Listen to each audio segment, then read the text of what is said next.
everyone, I'm Phil Rowley and welcome to the New Fly Fisher. Today we're coming to you from Scott Lake Lodge, located in northern Saskatchewan, just a hair south of the Northwest Territories border. There's over 2 million acres of water at our disposal, full of large lake trout and trophy pike. Let's get out on the water.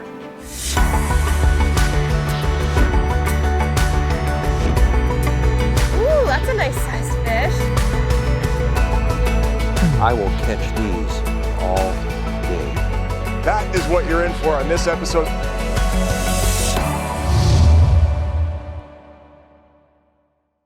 The New Fly Fisher is supported by Tourism Saskatchewan, Orvis Fly Fishing, Adipose Boatworks, Scientific Anglers, Trout Unlimited, WeatherTech Canada,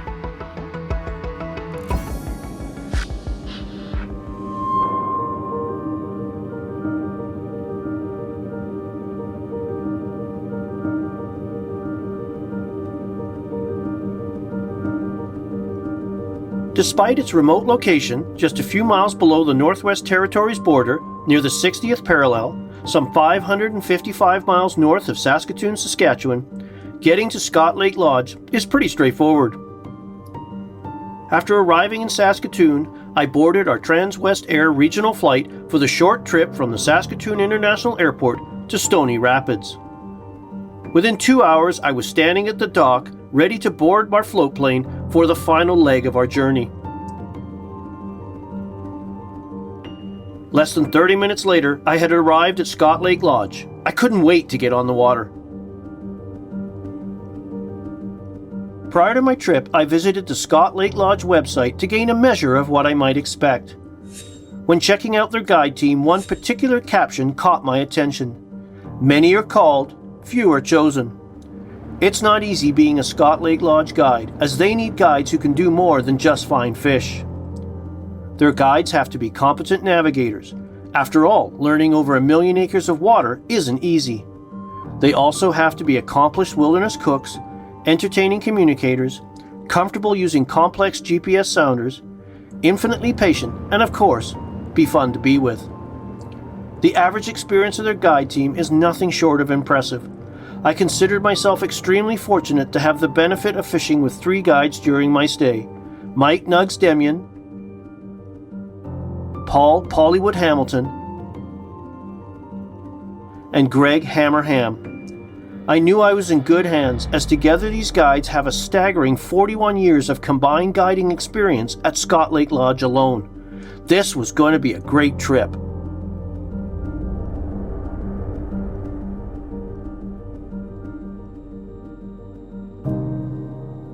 After a few hours on the water, it soon became apparent that targeting pike in shallow bays adjacent to main lake structure, such as rocky points, drop-offs, and nearby islands, was a wise idea.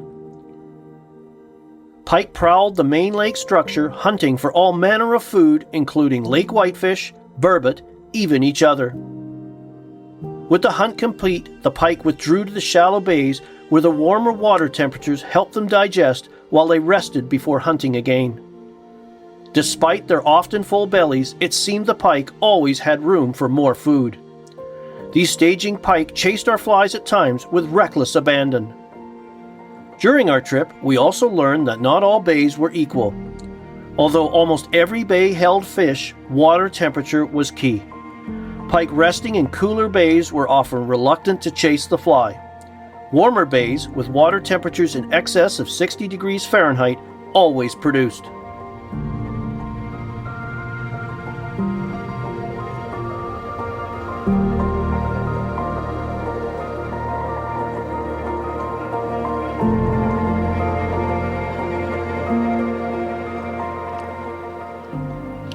There we go. Now it's upset. That's upset. Clear the decks, clear the decks. I don't want to be standing on the fly line. Use my pinky, guide that spare line up. Okay, keep tight. No, I'm tight to it. And I might stick them a couple more times. Get the side pressure on them. Ooh, look at the dust clouds. He looks bigger. I'm gonna pull this anchor up so we don't have that issue. Right in the side of the mouth, 36, too. 37. See if I can steer him in.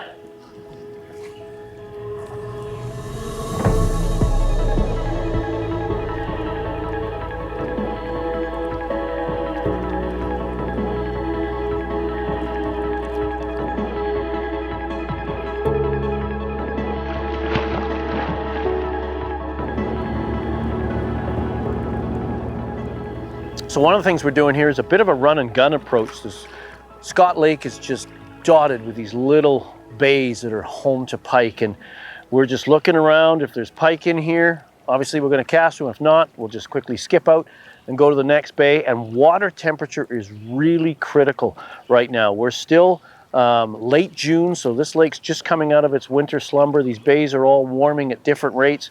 Some bays we will have 58-degree Fahrenheit water temperature, and the pike are almost dormant. We'll go into the next bay, it'll be in the low 60s, completely different game. Those fish want to play. Later that evening, we met up with Polly to continue targeting small, warmer bays.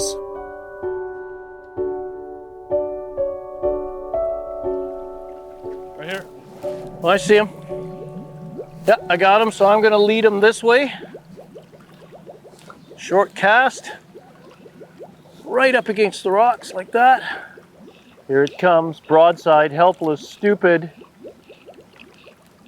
Here it goes, he ate it. Yeah, nice. That's cool.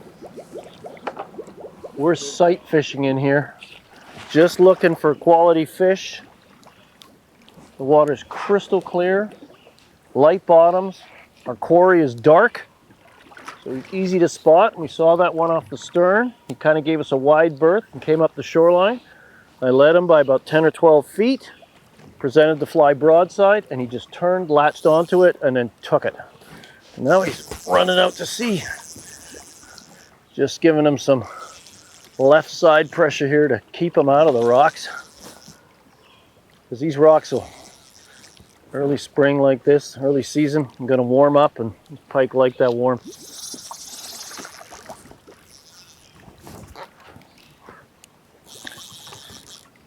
And you must use wire tippet. These fish have some teeth. There he is. He's starting to. You always expect a last surge. But that fish, if we see them cruising high in the water, they're usually hunting and they can be caught. A little bigger than I thought. Yeah.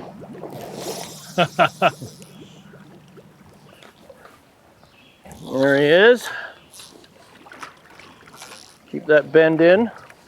Net out here. I was gonna grab him, and then I looked, he's a little bigger.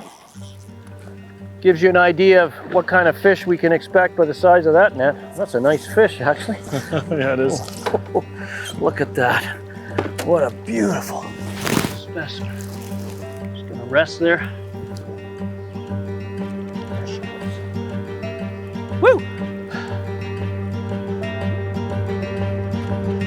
The next day, Mike and I headed back out on the water and sight fishing for big pike in the shallows. So we're just sitting on the approaches to a couple of bays here. This is one of Mike's favorite spots, and he loves it because it's shallow, it's good sight fishing water, light bottoms, and the pike, the most important thing in this whole equation, the pike love to sit in here and lay and bask in the sun. And we're just going to go in there with a floating line, the 8-weight, a black bunny leech that imitates the immature burbot that these pike love to eat. We're going to go give it a try. The reason I brought Phil into this bay was because I got some fresh water coming in here from a little creek where the suckers run sometimes. Also, we got some nice big warm bays out in here, and the pike will like to sit in those and kind of bask in the sun and warm up and digest sometimes. Over in that other part of the bay, there's a little sand hump, and the fish like to jump up on top of those and sit on that sand hump and get nice and warm in the sun. A little bit later on in the season, a little bit of vegetation, some eelgrass and some other things will pop up in there. So that's why we came into this bay today, looking for a big fish. There are so many pike in here. There we go. I just felt something lock up and go tight. Oh, nice This guy thinks he's a rainbow trout or something. Doing the jump. Bit better fish. Well, that's a good sign. I think I might get this fly. Yeah, might get up Get to your this reel. so I don't stomp the line. Oh, a look good at that fish. thing Not sharking great. through the surface. She grabbed it and turned. Well There she done. is. Not bad. Not bad at all. Just like you predicted. Well, look at that beauty. Nice and clean, no marks on it.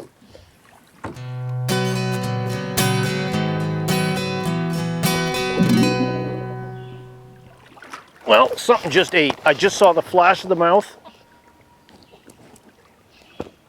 I I don't think know. he's going to take some I line don't know on how big he. Oh, he looks decent. He hasn't woken up yet, I don't it. think. Yeah, that's a big fish. That's a big fish. Just been an incredible experience up here at Scott Lake.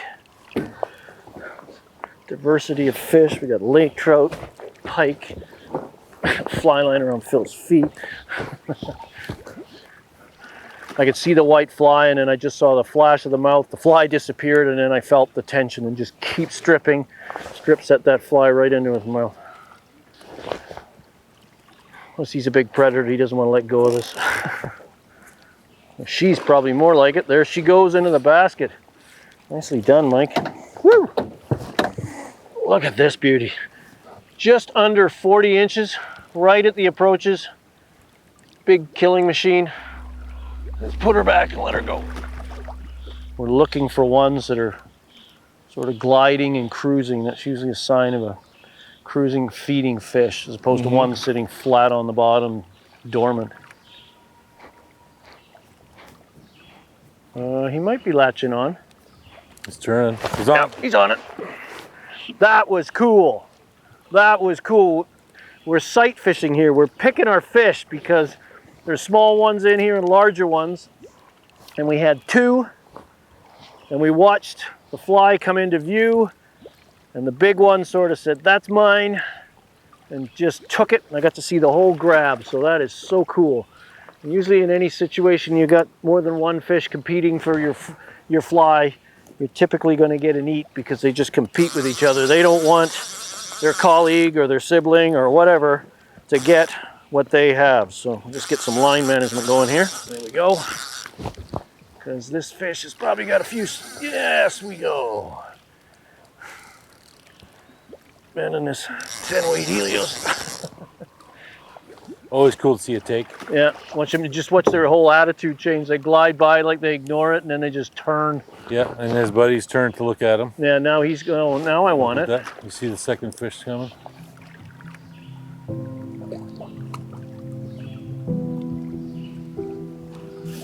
Got that big white bunny streamer into his mouth.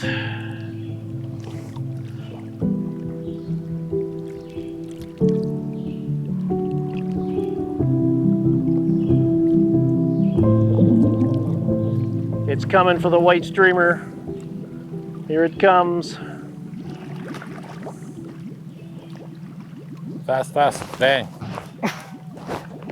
That's so cool. Sight fishing for pike. Because on this light bottom, they stick out like little dark olive logs. And you can just watch that pike, as soon as the fly hit the water, it just turned towards the splash. And as I stripped the fly towards it, it just let it go by and then just turned onto it, followed, I stripped, I paused. Sight fishing at any time is cool. And in these shallow, calm back bays, they're great escape. If you got some inclement weather because they're protected, especially using either very, white in this case or black flies that you can easily see in the water. Because sometimes all you see is the fly disappear. I'll let you release him, Mike.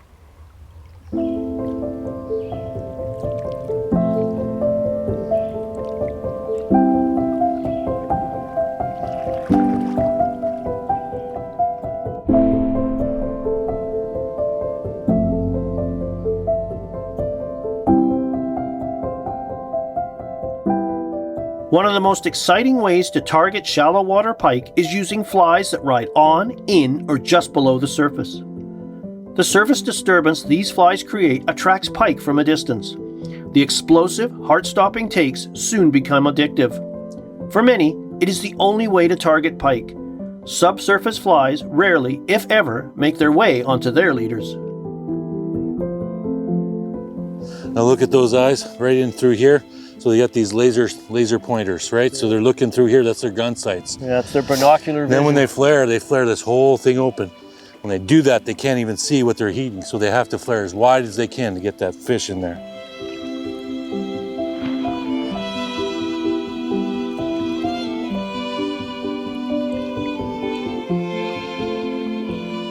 He's coming. What's he doing? Well, yeah, he chased like... Oh.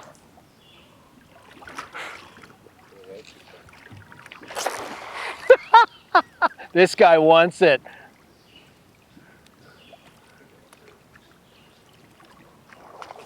There you go, you gotta let him have it. Finally, he got it. 3 attempts. I was getting excited, buck fever, because you've got to let them, as they come up for the fly, come over top of it and take it. And I was just setting too early. But that just seemed to fire him up more. Now he wants to go back to his lair. Pike are in this bay sunning themselves. Weedman slider, created by Stu Thompson out of Winnipeg. Great pike fly. Black, looks like a burbot. Creates wake, can fish it wet, fish it on top like we are. This fish has got some energy. That was so cool. He's got that right. The only trouble is he's probably taking it right down the chomper. Ate it. There she goes.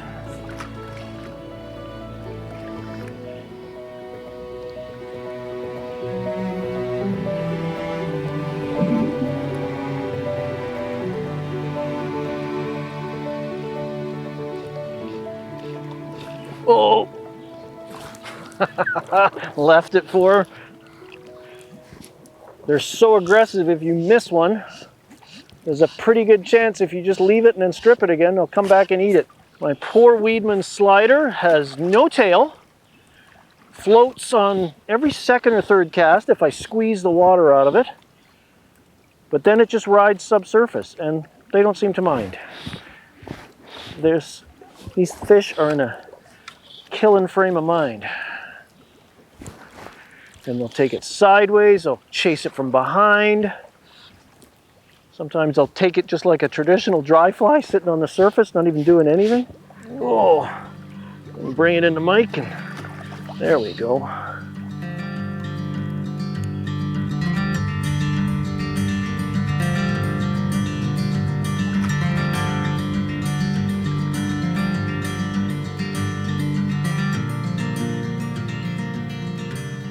Before, after. It's got no tail left, body's kind of spun around. It's a noble way for a fly to die. Before, after.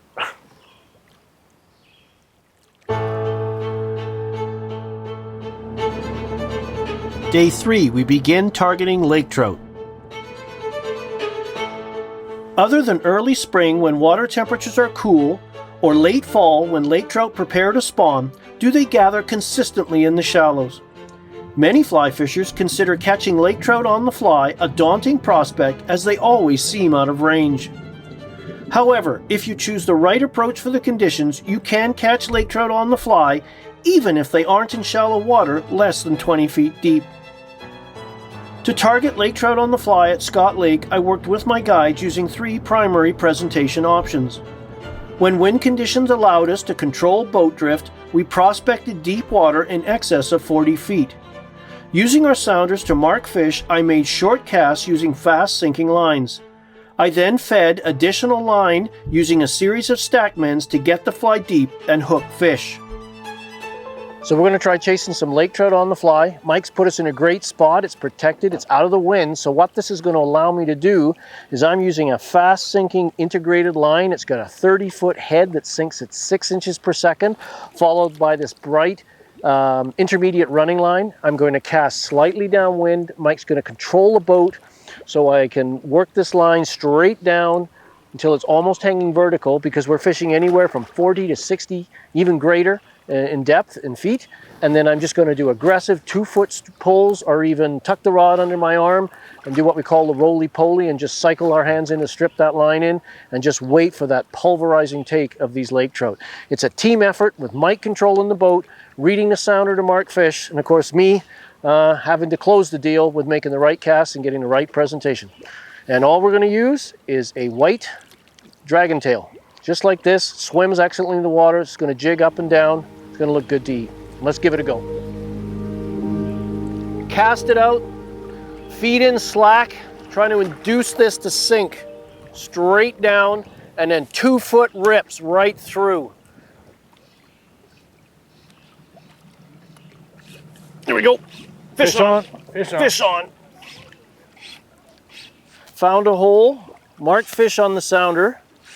Got my type 7 with an integrated line with the intermediate running line. We're just casting it out as far as we comfortably can and then just letting it descend right down till it's hanging vertically. We need light winds to do this. And then once it gets down, we're just stripping. I got a white dragon tail on, lots of action. And just stripping it up vertically, and all of a sudden, wham, there we go, lake trout on the fly. You just gotta get it down. Mike's doing a great job controlling the boat. And we have the lake trout in the basket. It's fighting me a bit, but there you go. Beautiful lake trout. Taken in water you wouldn't normally consider fly water. Off he goes. It can be done, folks. It can be done. There we go. Fish on. Feels good, too. Looks good. Looks good.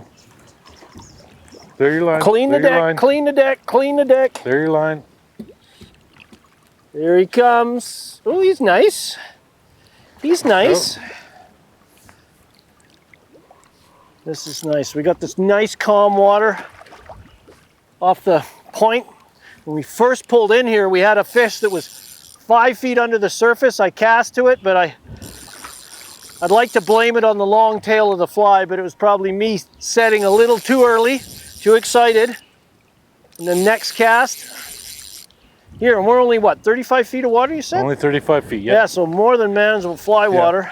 The fish are at about 30 feet. We're 45 feet. Yeah. Yeah. Oh, this rod's bent over.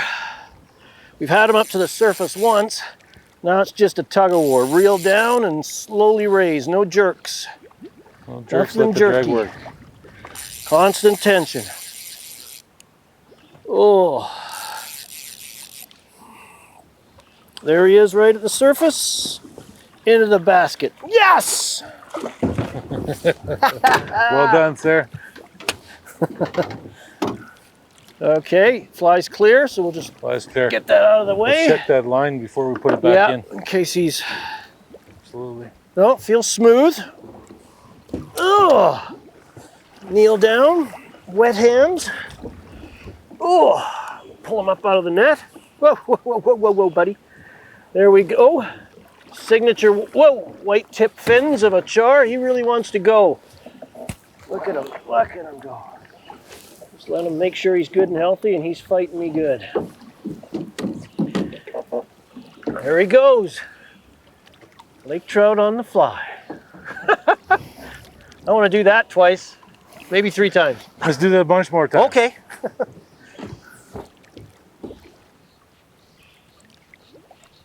There we go. Fish on. Oh, just get that nice 45-degree angle look to it. I don't think it's as big as the last one. Just bulldogging. There he goes. He wasn't done, so I'm just going to make sure that I clean the deck. Get my feet out of the way. Now I might start to gather some line here. What about him? But I'm getting tired. Getting that forearm burn. Look at the big fins, white tips, typical char markings. Into the basket. Thank God for a big net. Oh, get him out of the net. Oh, there we go. Look at that. Look at the beautiful orange fins. Nice little lake trout. Whoa, off he goes back to the depths.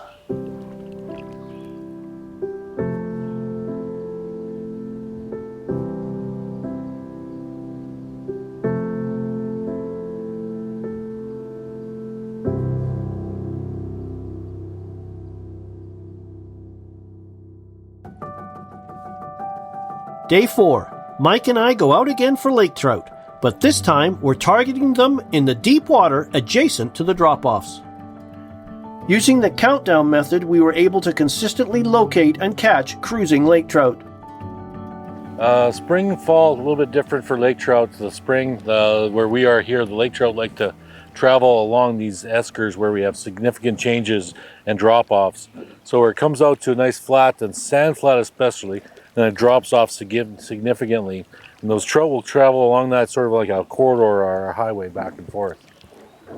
Well, I think the best way to set up for this with a fly rod, typically with conventional tackle, we'll troll along that shoreline and catch fish. But with a fly line, I think we'll set up when we're going to park ourselves on the sand where it's not too shallow, or not too deep in the shallows. We're going to cast out into the darker water, right? And then we'll retrieve. So we'll let that sink. And as it sinks down, it'll get more or less to the angle of the contour of the bottom. And as you strip, it should come up along that. We're also going to try a few along parallel with the shoreline. And when you retrieve then it'll come along the shoreline and come along that contour. Well, electronics, they're important in several different ways. Obviously, you're going to be watching along for contour differences. You're going to be watching for those elevation changes. You're also going to potentially and hopefully mark some fish as well. So good solid marks are going to show up. That's going to give you an indication that you're going to have some good fish where you're sitting. So what we're doing here is Mike has marked fish at 15 feet. We're anchored right on the edge of a drop-off here. I'm using a type 7 line that sinks at it takes about 2 seconds to go a foot. I want to go 15 feet down, so I'm just multiplying that, 2 seconds for a foot, so I want to go 15 times 2 is 30. Count that down with my watch, and then just strip it back aggressively. 2 foot pulls, ooh, got banged again, and just strip until there was one following. This is good. So we've got a bit of a formula here. It's important with sinking lines to get your flies down consistently where you want them, so once you hook a fish you can repeat it rather than just casting out and hoping for the best. So we started at about 5 to the hour on the minute hand here, so we're going to go down to 25 past and then start stripping. There we go, fish on. Slammed it right as we were coming up the drop off. And they've been, every cast I've been getting hits, but lake trout are famous for short striking, and we were just contemplating putting a stinger on, and then we finally latched on and hooked up. So every cast we've been timing it down. The sounder, the electronics are critical to this because A, it helps you mark fish and where they're suspending in the water column, and then you can time your cast down to get to them. Got that big net because, not that this trout necessarily warrants it, but there are some monster lake trout in this lake. But these are a blast, and the take is solid. There's no little subtle, was that or wasn't that a take? This is you strip and all of a sudden it just goes hard, locks up and goes the other direction fast.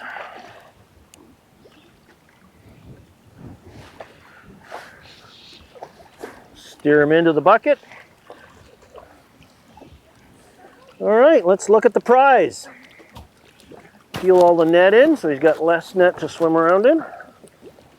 Grab him by the tail, the caudal peduncle, and there you go. Beautiful lake trout. A killer of mini minnows and baitfish. Okay, let's put him back. Speed induces the follow. And right as the fly's starting to ascend. Ooh, I got bumped again. There we go. Fish on. Fish on. Right at the drop. So these fish are, as Mike pointed out, it's best to fish drop-offs the same way as if you can try and get your presentation on more of an acute angle or even parallel to the drop, because they're cruising this like a wall in the deep side, ambushing any bait fish that swims along the edge. There we go, beautiful Scott Lake lake trout. Good eating size. Yeah.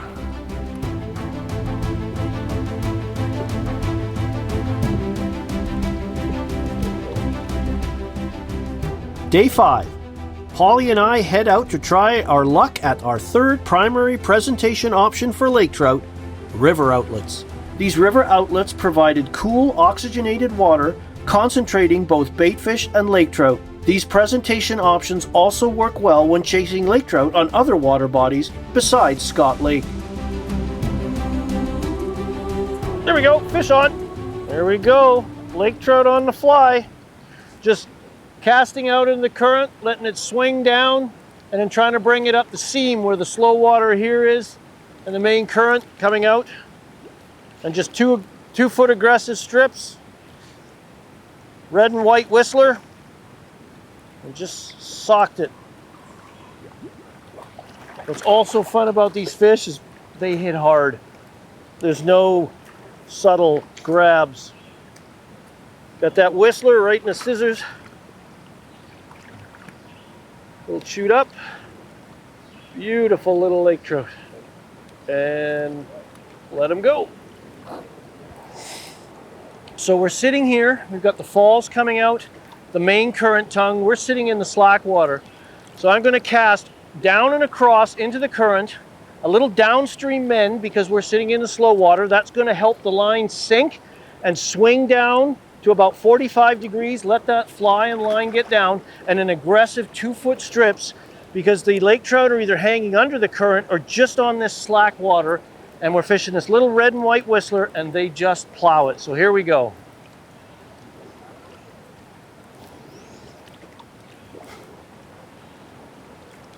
There we go, right out in the main current, which only accents the whole fight. Nice fish. So we're just quartering the cast down into the current. I'm sitting in the slow water, so I'm throwing a little downstream bend to help get that fly to sink using this fast sinking Type 7 integrated line with an intermediate running line, and then just letting it swing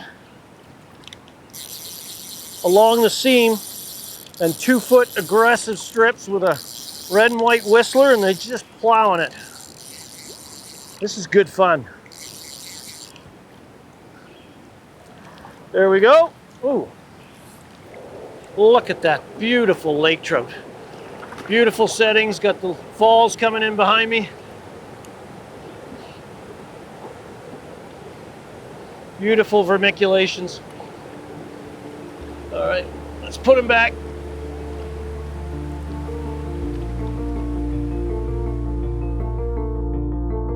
The fly line choices are pretty simple. You're going to need a floating line. This works well for pike in shallow water, both topwater and streamers. And in the fall, when the lake trout are up on the reefs prior to spawn, you can easily get to them with a floating line. The next line you want to consider is a fast sinking line for working off deep drop-offs for lake trout. Something in the Type 6, Type 7 sink rate. Integrated lines work well that have different sink rates along their length, such as an intermediate running line and a fast sinking Type 6 or 7 head. And then an intermediate line that you can use for targeting lake trout from an anchored position in shallow water, say 15 feet deep or less. An intermediate line also works well for pike on the shallows, when they're a little dour and less likely to chase a fly, such as when an approaching weather system is coming in. Whenever you come to a fly-in destination such as Scott Lake Lodge, luggage limits are always an issue. Thankfully, you don't need to bring a lot of fly rods. An 8-weight is going to cover the majority of presentation challenges you're going to face here for lake trout and trophy pike. But there are those situations where you want to throw large wind-resistant flies to get those explosive surface takes for pike, or work fast-sinking lines off drop-offs and into deep holes for lake trout, then a 9 or even a 10-weight is going to be a welcome addition.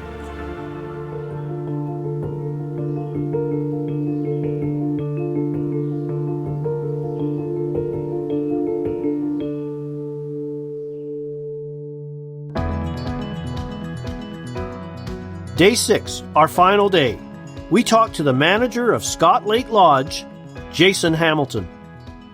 We've got a beautiful facility here on a 12-acre island just south of the 60th parallel.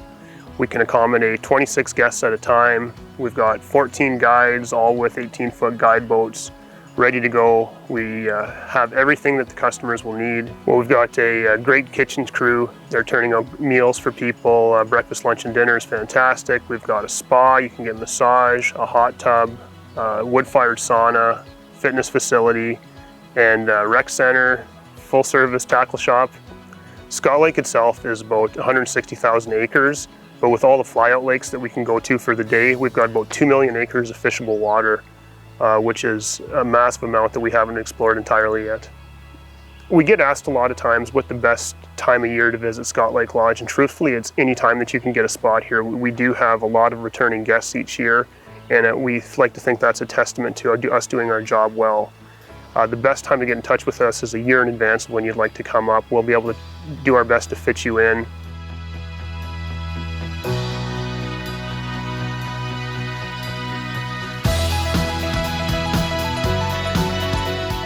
When you are chasing trophy pike at Scott Lake Lodge, you don't need a wide range of flies. A simple assortment will work, but make sure you have a few of each type because those big teeth can be awful hard on them. So the first up would be a selection of bunny leeches.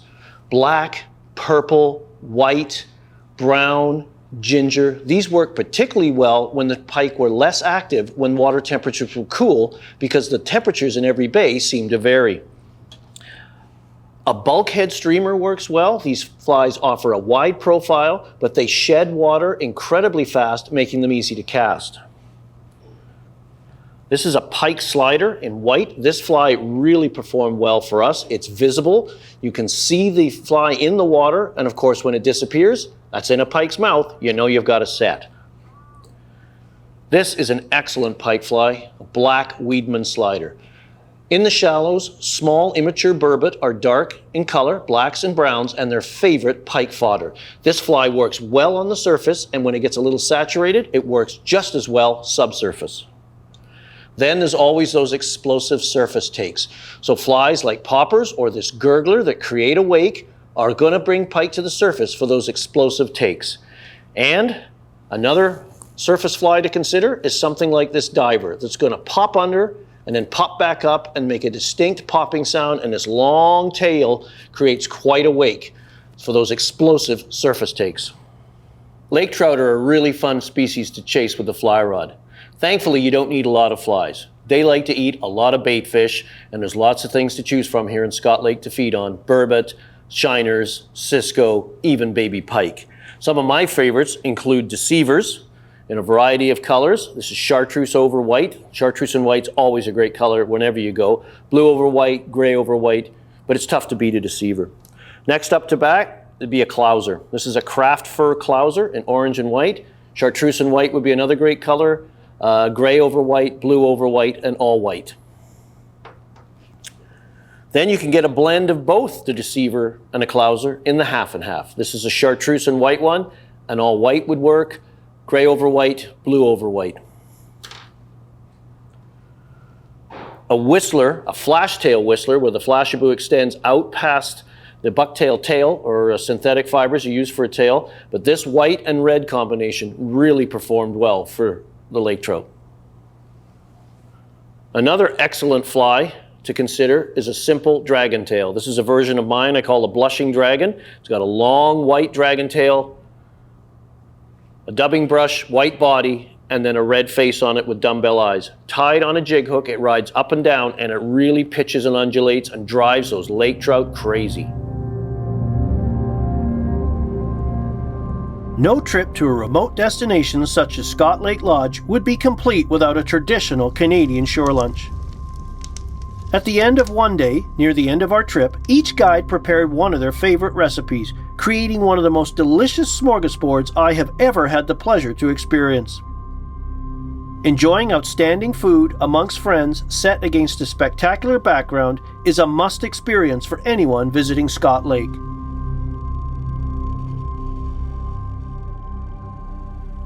After shore lunch, we headed out with Greg the Hammer to put the final nail in the coffin.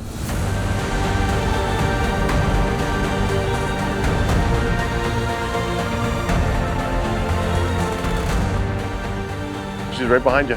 Yeah, see her? There you go. Got it. Yeah, there we go. That's a good sign. That's a good sign. Yeah. All right, taking you right up and onto shore. That fly just landed, 2 strips, locked up, stripped into it, set that hook. And it hasn't shown itself at the surface other than a roll, and it's taking line and making good swirls, so we're gonna get it on the line, on the reel rather. So I don't step on the fly line. Ow, that hurt, that was my knuckles. I'm using my 2 fingers at the rod handle here to guide the line onto the reel so I don't get any line buildup on one side or the other. Should that fish suddenly surge and that line binds up against itself. And that fish was just sitting up on the weeds, resting. Seems they like to go out and feed a little deeper and then come into the shallows and let that sun stimulate their metabolism. Thank you. There we go. Ooh, that's all right. Beautiful fish. Woo! That's a toad. Look at that. Wonder how many baby pike, burbot, pike half this size have gone down that mouth.